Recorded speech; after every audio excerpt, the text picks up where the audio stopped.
আমরা জানি একজন বলিষ্ঠ কণ্ঠে একজন আমাদের মনে রাখতে হবে সন্ত্রাসীদের কোনো দল নেই। জেলা বৈষম্য বিরোধী ছাত্র আন্দোলনের সম্মানিত সদস্য সচিবের উপর সন্ত্রাসীদের ভূমিকা রেখেছেন। জুলাই বিপ্লবে আমরা সূত্রগত সেই ভূমিকা সুস্থ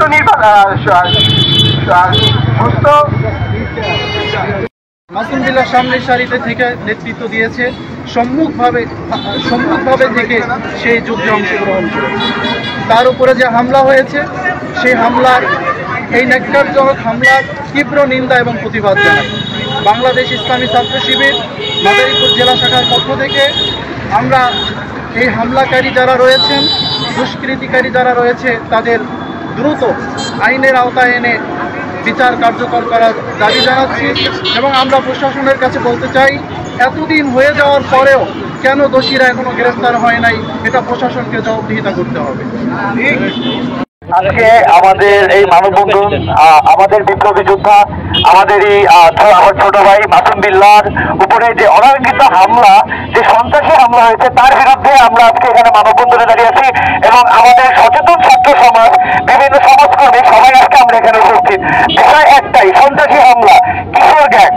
এই আমাদের মাদারীপুরে কিশোর গ্যাংয়ের বিষয়টা খুব বেশি বিস্তার পেয়েছে, তার জন্য ধীরে ধীরে যে কোনো মানুষের উপরে হামলা হইতেছে, সে বিপ্লবী হোক, সে একটা সাধারণ কর্মী হোক বা সাধারণ একটা মানুষ হোক, আমরা কিন্তু এর থেকে কোনো বিস্তার পাচ্ছি না।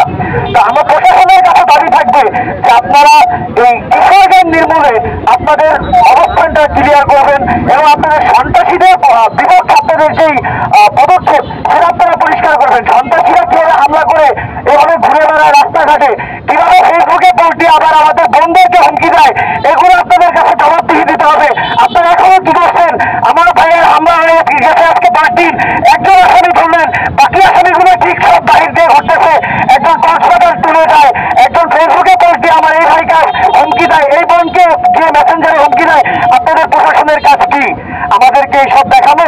আপনারা প্রশাসন এখনো সচেতন হন। আপনারা কিন্তু দেখেছেন 5ই আগস্টের পরে আমরা আপনাদের পাশে না দাঁড়ালে আপনাদের থানায় আসার কষ্টকর হয়ে যেত, আপনাদের থানা ভাঙচুর করে নিয়ে যেত।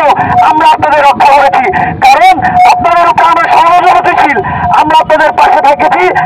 আমরা চাই আপনারা এখন আমাদের এই সময় আমাদের পাশে দাঁড়ান, কারণ আপনারা যদি এখন উচ্ছৃঙ্খল একটা মনোভাব নিয়ে আমাদের পাশে থাকেন তাহলে আমরা উচ্ছৃঙ্খল হয়ে যাব। তখন আইনের কোনো থাকবে না, মামলা থাকবে না, তখন আমরা নিজের হাতে আইন তুলে নেব। তো আপনাদের কাছে আমাদের আকুল আবেদন, দ্রুত এই সন্ত্রাসীদের আইনের আওতায় এনে বিচারাধীন অবস্থা